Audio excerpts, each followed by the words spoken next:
अस्सलाम वालेकुम नाजरीन, मैं हूं फरजाना अली और आप देख रहे हैं स्पॉटलाइट। नाजरीन, अगर हम आज का दिन देखें तो इस हवाले से बहुत अहम रहा, क्योंकि सारा दिन फोकस जो था वो रहा है बलूचिस्तान पर, और बलूचिस्तान में मियां मोहम्मद नवाज शरीफ इलेक्टेबल्स को अपने साथ मिलाने की जुस्तजू करने के लिए पहुंचे। और आपने देखा होगा खबरों में कि 30 के करीब जो इलेक्टेबल्स हैं बलूचिस्तान के, उन्होंने मुस्लिम लीग नवाज का हिस्सा बनने के लिए वो तैयार हैं और ये ऐलान हो चुका है। हम इस पे भी बात करेंगे। और साथ ही साथ अगर हम देखें तो जहां बलूचिस्तान में एक तरफ इलेक्टेबल्स की गेम हो रही है, वहां सिंध में हमने देखा कि चाइना कटिंग शुरू हो गई है। अब इस सारी सूरत हाल में पाकिस्तान पीपल्स पार्टी को बहुत ज्यादा तहफ्फुज़ात है, और हम देखते हैं कि चेयरमैन बिलावल भुट्टो साहब इसका मुसलसल इजहार कर रहे हैं, और इसका इजहार उन्होंने आज भी किया। उन्होंने जब मीडिया से बातचीत की तो उन्होंने क्या कहा, आइए आपको सुनवाते हैं। हमारा किसी इदारे से इस वक्त बिल्कुल झगड़ा नहीं है, लेकिन इतना कहूंगा कि अपनी जमात पे भरोसा करो, अपनी जमात के थ्रू सियासत करो। किसी दूसरे इदारे को ना कहें कि आप मेरे लिए सियासत करें, आप मेरे लिए जगह बनाएं। सही यही रहेगा कि नून लीग अपने बलबूते पे सियासत करे, वो चाहे या हो चाहे बलूचिस्तान में हो।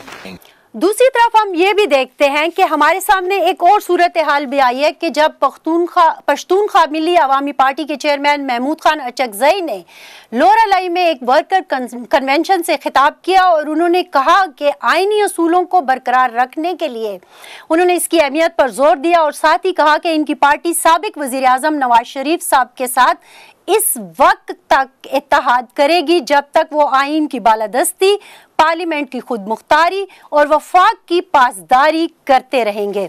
अब ये क्या पैगाम था, इस पर भी हम बात करेंगे। और साथ ही साथ हम बात करेंगे खैबर पख्तूनख्वा के आने वाले सियासी मंजरनामे पर, क्योंकि हम देख रहे हैं कि जहां एक तरफ बलूचिस्तान में मियां मोहम्मद नवाज शरीफ साहब पहुंचे हुए हैं, मुस्लिम लीग नवाज इलेक्टेबल्स को अपने साथ मिला रही है, वहां दूसरी तरफ हम ये भी देख रहे हैं कि 16 नवंबर से 22 नवंबर तक चेयरमैन बिलावल भुट्टो खैबर पख्तूनख्वा का दौरा कर रहे हैं। अब बलूचिस्तान और खैबर पख्तूनख्वा इस वक्त मंजरनामे में है, और आज सारा दिन क्या होता रहा ये जानने की हम सबसे पहले कोशिश करेंगे। और हमारे साथ मौजूद हैं ब्यूरो चीफ आज न्यूज़ मुजीब अहमद साहब। मुजीब, आपको वेलकम कहती हूँ, अस्सलाम वालेकुम। सबसे पहले तो ये बताइएगा कि आज सारा दिन ये कुछ जो एक सियासी सरगर्मी होती रही है, कितने इलेक्टेबल्स शामिल हुए हैं और क्या सूरत हाल रही? फरजाना, नून लीग ने बलूचिस्तान में सियासी अखाड़े का जो मंजरनामा था वो बिल्कुल तब्दील कर दिया, बल्कि ये कहें कि मेला ही लूट लिया।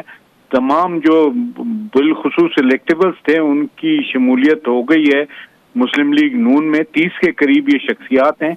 इनमें जो मेजॉरिटी है वो BAP बलूचिस्तान अवामी पार्टी बाप भी कहलाती है, इसके लोगों की है। इनमें साबिक वजीर आला जाम कमाल खान, मीर सलीम खोसा, नूर मोहम्मद उमर, रबाबा बुलेदी, सरदार खेतरान, मोहम्मद खान लैडी, मसूद लूनी, फाइक जमाली, शोएब नौशरवानी, मुजीबुर रहमान हसनी, दोस्तीन डोमकी वगैरह शामिल हैं। इसके अलावा जिन लोगों ने शमूलियत इख्तियार की उनमें नेशनल पार्टी भी है, BNP मेंगल भी है, इसके साथ तहरीक इंसाफ भी है और पीपल्स पार्टी भी है। वो ग्रुप जो पीपल्स पार्टी में शामिल हो गया था 1-1.5 माह पहले, वो हवा का रुख समझ रहा था कि शायद पीपल्स पार्टी की तरफ है। अब वो परेशान है कि वापसी उसकी किस तरह हो। उनमें से एक तो पीपल्स पार्टी छोड़ के सलीम खोसा अब वापस नून लीग की तरफ आ गए, जबकि कुछ और लोग भी हैं जो इस तैयारी में हैं कि वो छोड़ के हवा के रुख पे चलना शुरू कर दें। तो हवा का रुख ये कह रहा है कि बिल्कुल सूरत-ए-हाल अक्सर तब्दील हो गई है। 2013 का इलेक्शन था जब नून लीग छाई हुई थी और यहाँ से बलूचिस्तान से 24 सूबाई नशिस्तें उसने जीती थी। 2018 के इलेक्शन में जब बाप बनी तो मुस्लिम लीग नून की 1 सीट रह गई, और अब ये जो नया इलेक्शन होने जा रहा है इसमें तो वाज़े नजर आने लग गया है कि अब डोमिनेटिंग पार्टी मुस्लिम लीग नून होगी। उसके साथ इत्तेहादी हैं, उसके JUI भी है, पश्तूनख्वा मैप भी है और नेशनल पार्टी भी है, BNP मेंगल भी उसकी इत्तेहादी तस्वर की जाती है। इसलिए बलूचिस्तान का तो अब विजन बहुत ज्यादा क्लियर हो गया है कि आइंदा क्या होने जा रहा है। हमने देखा था कि बलूचिस्तान से तब्दीलियां शुरू होती थी, बलूचिस्तान ही रुख देता था। अगर आप देखें जाम कमाल की जब हुकूमत गिराई गई तो वो इब्तिदा थी और फिर वो, लेकिन मुजीब जी बिल्कुल मुजीब, मैं इसी तरफ ही आ रही थी कि अगर हम मुस्लिम लीग नवाज के हवाले से देखें तो मरियम साहिबा के जो बयानात हैं वो भी इसी तरह से रहे हैं कि बड़ी क्रिटिकल रही हैं बाप पार्टी के हवाले से, लेकिन अब सिचुएशन हमें टोटली डिफरेंट दिखाई दे रही है। ये बिल्कुल फरजाना बहुत डिफरेंट दिखाई दे रही है। एक तो नवाज शरीफ, शहबाज शरीफ या मरियम मीडिया से बराह रास्त बात करने से बिल्कुल गुरेजा हैं। वो बिल्कुल कोई, उन्होंने जब वो आए थे उस वक्त भी कोई जवाब नहीं दिया था, अब भी मीडिया को अंदर दाखिल होने नहीं दिया गया। सिर्फ कुछ लोग जो अंदर पहुंच सके हैं वो टिकट्स की सूरत में, खबर की सूरत में निकाल सकते हैं, वीडियो क्लिप्स नहीं बनाने दिए जा रहे, जो बातें वो कर रहे हैं वो भी नहीं मंजर आम पे आ रही। तो जो वोट को इज्जत दो वाली रुख था वो तो बहरहाल तब्दील होता हुआ मुझे नजर आ रहा है। वो वाली कैफियत नहीं है जो नवाज शरीफ का जोर हमने देखा था 2-2.5 साल पहले, और जिस तरह की वो बातें करते थे अब शायद वो नहीं है। इसीलिए जब जिनको बारे में वो कहते थे कि लोटे हैं और हमें छोड़ के गए, हमें ने वापस नहीं लेंगे, आज वो सबको वापस ले रहे हैं और इस बारे में वो किसी की तनकीद भी नहीं सुनना चाहते, ना किसी की बात सुनना चाहते हैं। इसीलिए मीडिया के सवालों का जवाब देने से भी काफी गुरेज कर रहे हैं। और इस सारी सिनेरियो पर अगर हम देखें तो जो बलूचिस्तान के लोग हैं वो क्या कहते नजर आ रहे हैं कि आपके यहाँ एक बार फिर वही इलेक्टेबल्स की ही गेम हो रही है? ये फरहाना, हमारे यहाँ इलेक्टेबल्स की गेम्स है, ये इसमें कोई नजरिया, कोई सियासत हमने तो नहीं देखी। अगर मुस्लिम लीग ये कहती है या पीपल्स पार्टी कहती है उसका कोई वोट बैंक है तो बिल्कुल गलत कहती है। उसका कोई वोट बैंक नहीं है। कुछ इलाकों में 1-2 सीटें शायद उसके वोट बैंक पे उसको मिल जाएं तो मिल जाएं, लेकिन ये इलेक्टेबल्स हैं। कुछ वोट बैंक है वो कॉम्प्रेस जमातों का है, चाहे वो पख्तूनख्वा मैप है, बीएनपी मेंगल और नेशनल पार्टी, इनका कुछ पॉकेट्स में अपना वोट बैंक है। इसी तरह जेयूआई का वोट बैंक पूरे सूबे में कहीं ना कहीं मौजूद है और वो इसको शो भी करते हैं। बाकी जो नेशनल जमातें हैं, पीपल्स पार्टी या नून लीग, इनका बाकायदा कोई वोट बैंक नहीं है।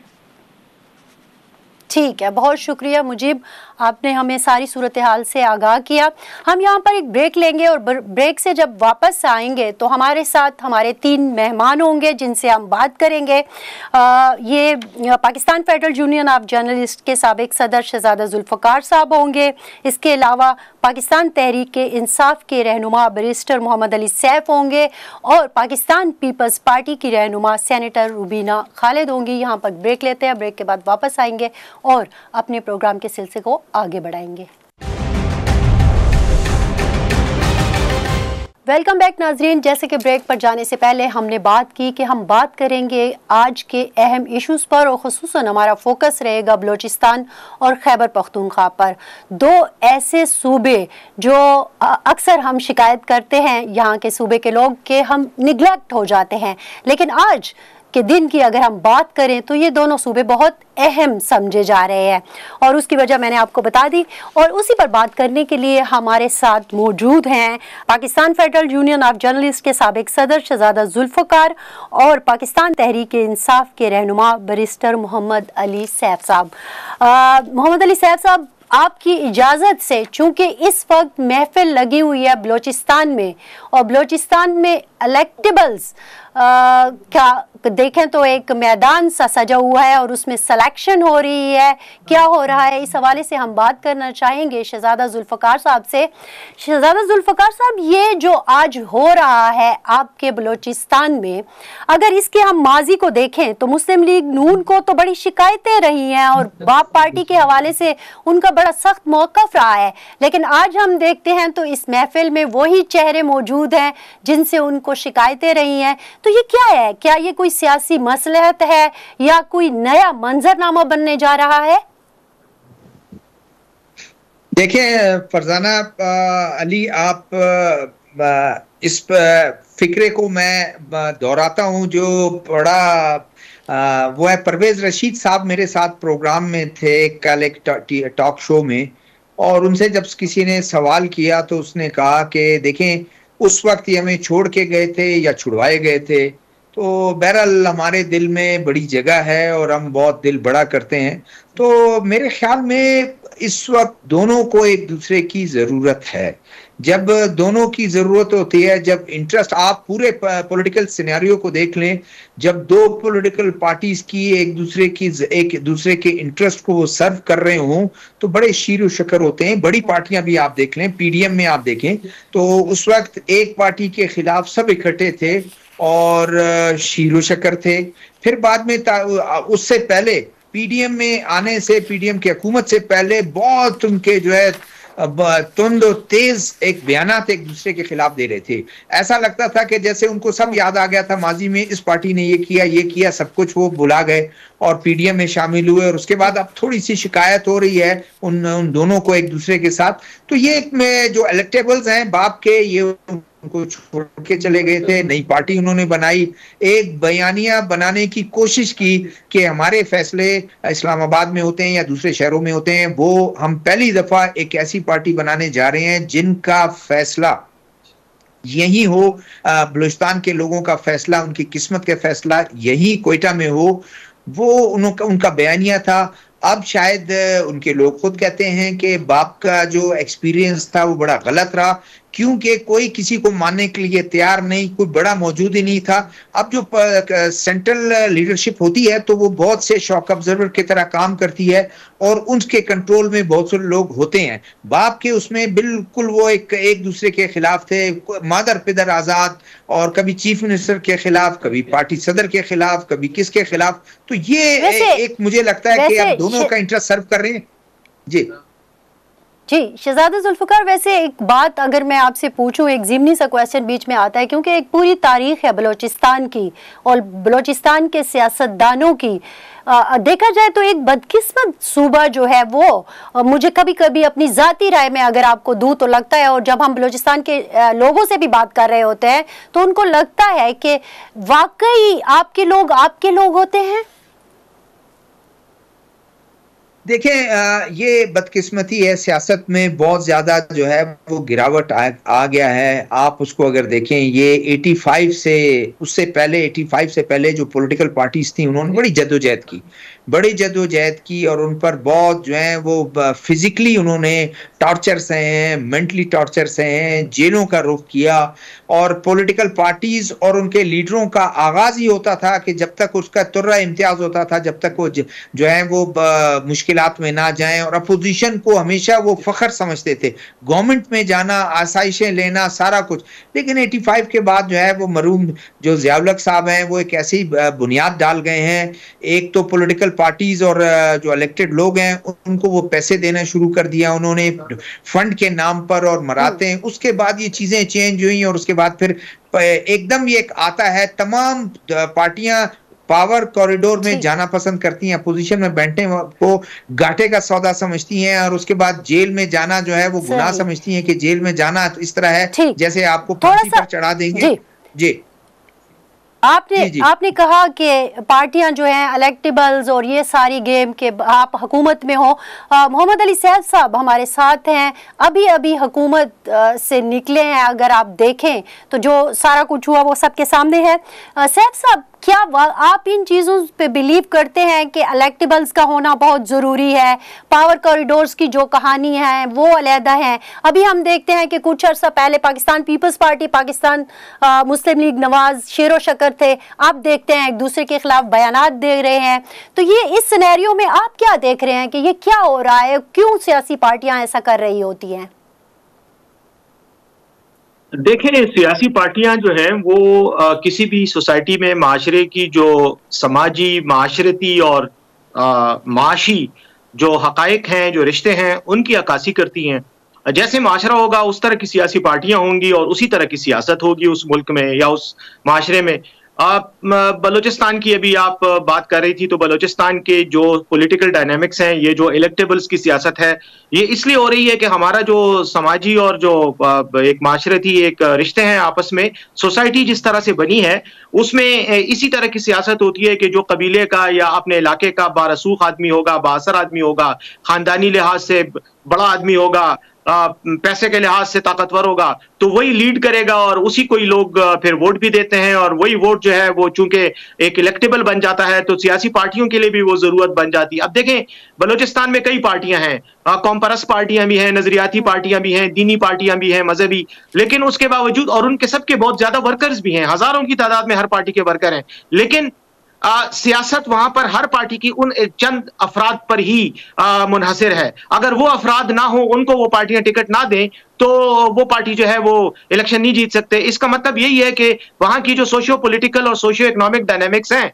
वो डिटरमिन करती हैं कि आपने किस तरह के इंतखाबी निजाम में आना है। बलूचिस्तान का तो हमेशा से ये मसला रहा है कि बलूचिस्तान में यही हो रहा है। अच्छा, इसी तरह सैफ साहब, बलूचिस्तान का तो चलो ये मसला है, अगर हम पख्तूनख्वा की तरफ आ जाएं तो पख्तूनख्वा में तो टोटली एक डिफरेंट सिनेरियो है, लेकिन उसके बावजूद भी हम देख रहे हैं कि अब जो गठजोड़ हो रहा है या जो तब्दीलियां आ रही हैं उसमें आप क्या देख रहे हैं कि क्या होने वाला है पख्तूनख्वा में? आपके तो लोग भी मंजर आम पर नहीं है, उधर से इलेक्शन सर पे आ गया है, तो कैसे मैनेज करेंगे, कैसे टिकट दिए जाएंगे, क्या होगा ये सारा कुछ?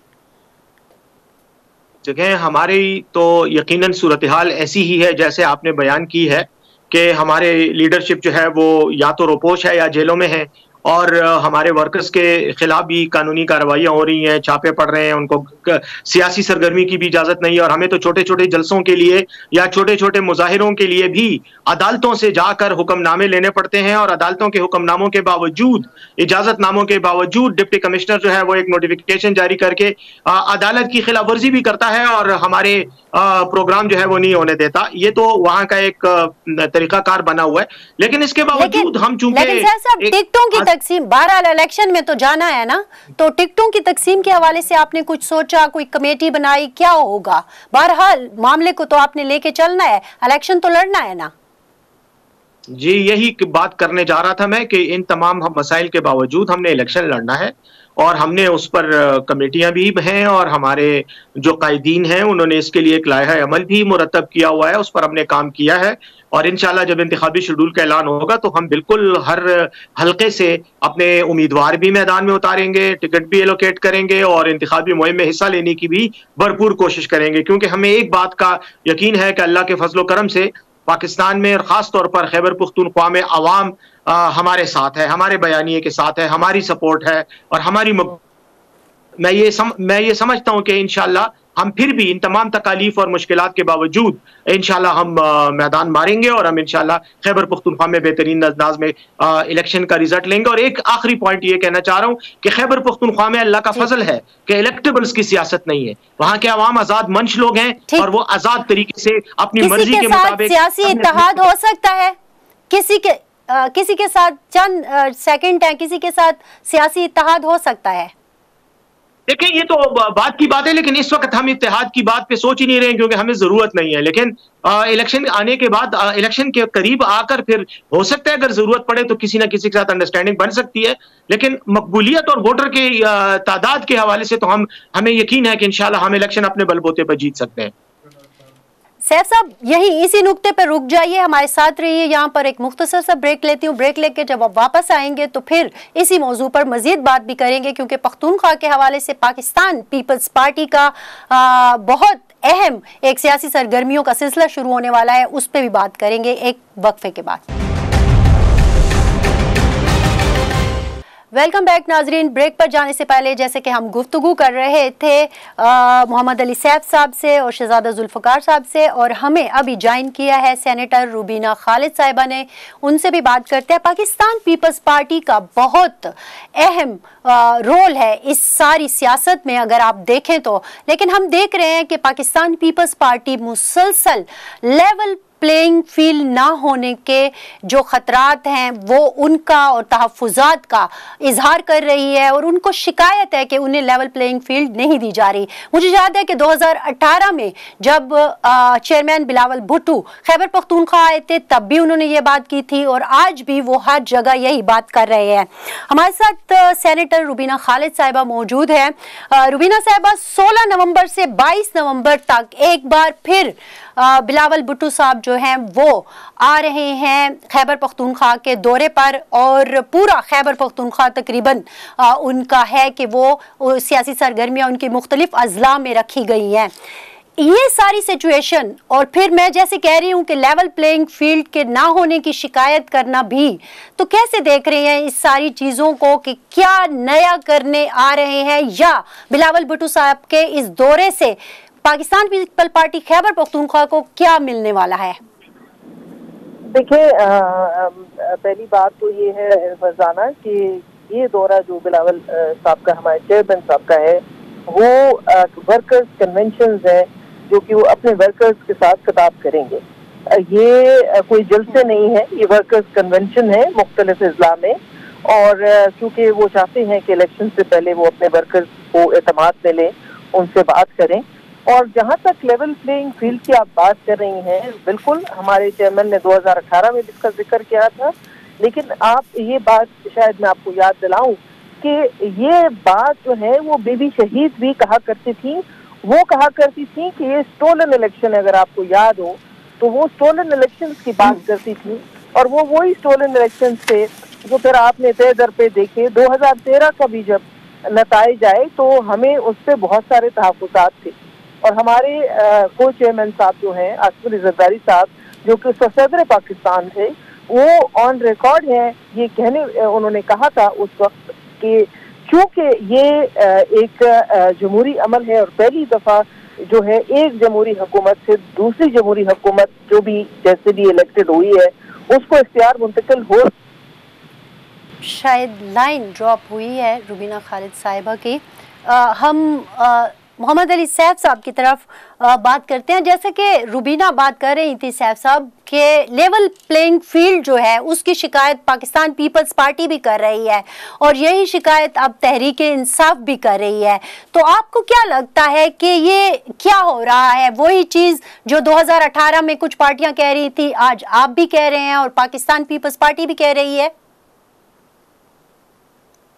देखिए, पाकिस्तान तहरीक इंसाफ तो ये बात तकरीबन अप्रैल 2022 से कर रही है, और उस वक्त पीपल्स पार्टी पीडीएम की हुकूमत का हिस्सा थी और 17 महीने ये हुकूमत में रहे। उस वक्त इन्होंने ये बात नहीं की, लेकिन जब हुकूमत इसी साल अगस्त में ख़त्म हुई तो उसके बाद बिलावल साहब ने जो है ये बयान जारी किया कि लेवल प्लेइंग फील्ड हमें नहीं मिल रहा।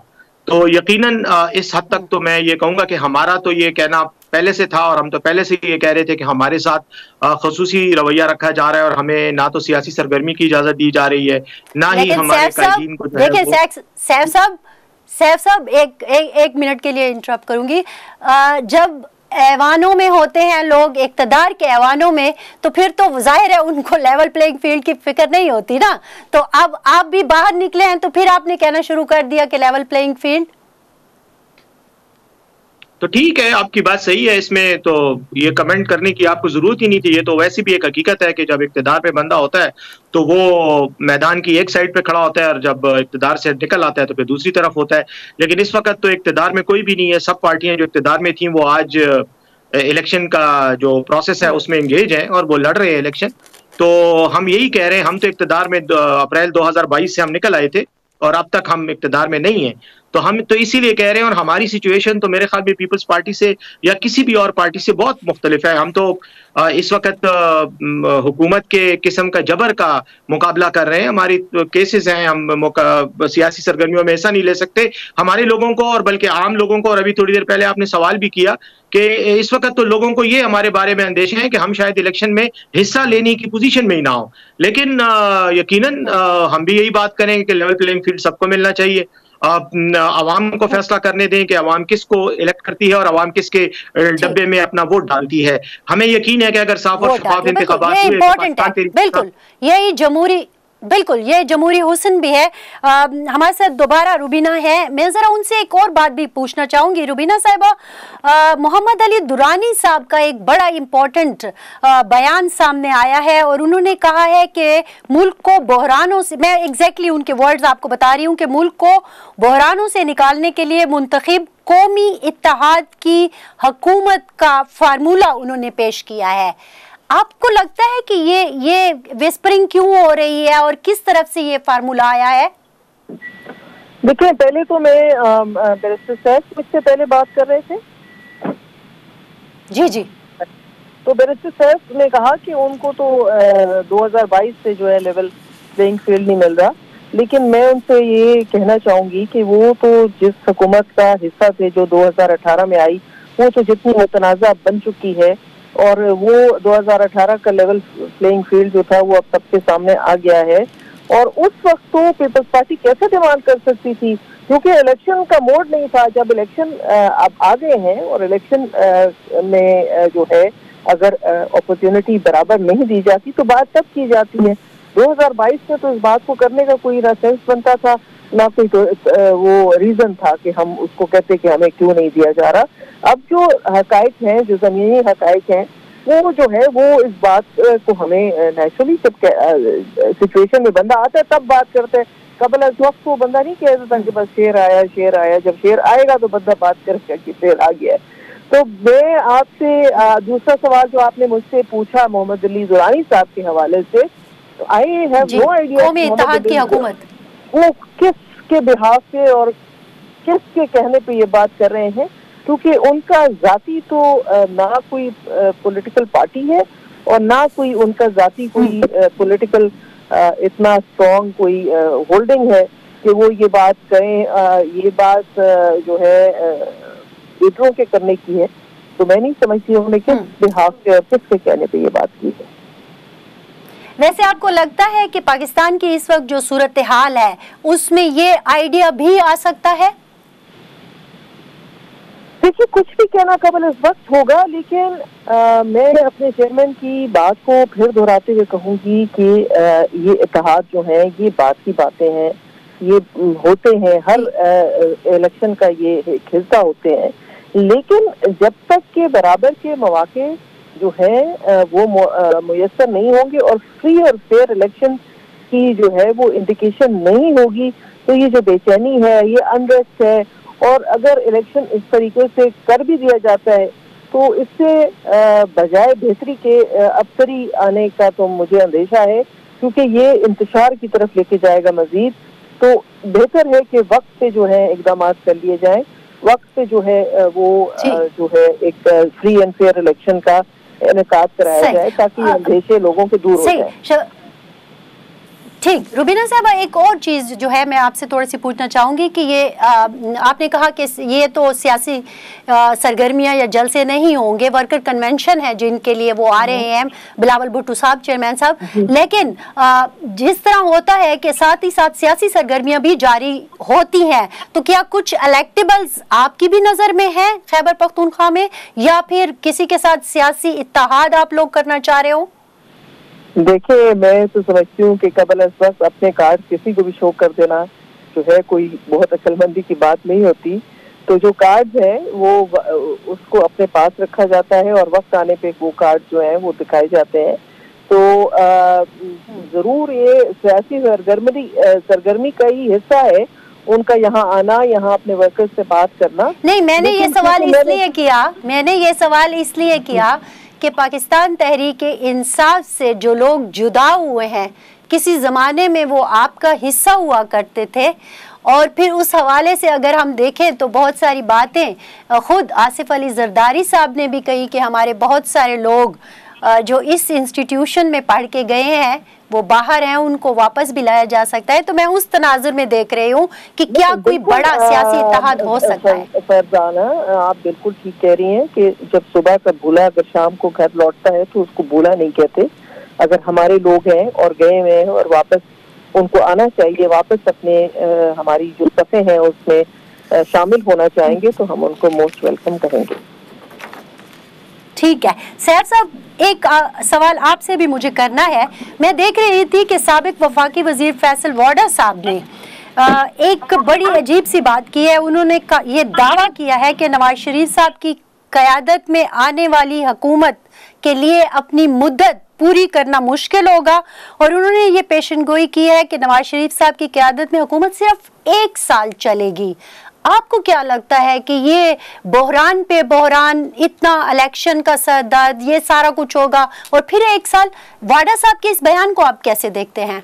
जी देखें, जहां तक वाडा साहब का ताल्लुक है, मैं उनके बयान पे तो कमेंट नहीं करना चाहूंगा, क्योंकि ये इनका अपना तज्जिया हो सकता है। लेकिन इस हद तक मैं जरूर इस नुक्ता नजर से इत्तेफाक करता हूं कि जो मौजूदा हालात हैं और जिस तरह के इलेक्शन होने जा रहे हैं और जो इंजीनियरिंग की जा रही है इलेक्शन के नताइज पर अभी से असरअंदाज होने की, तो उसमें मुझे नहीं लगता कि कोई भी पार्टी जो है वो एक अच्छे तादाद में सीटें ले सकेगी, और उसका फिर यही अंजाम होगा कि दोबारा से ये इंतखाबी इत्तेहाद बनेंगे और पार्लिमानी एक कशमकश रहेगी। और मेरा ये ख्याल है कि अच्छा है, मियाँ साहब को बहुत शौक है वजीर आजम बनने का, चौथी मरतबा इस कौम के सर पे बैठने का, तो मैं ये समझता हूं कि अच्छा है अगर वो वजीर आजम बन जाते हैं तो 6 महीने से ज्यादा, वाडा साहब तो साल की बात करें, मैं कह रहा हूं 6 महीने से 8 महीने से ज्यादा वो चल नहीं पाएंगे, क्योंकि ना उनके पास कोई प्रोग्राम है, ना उनके पास कोई विजन है।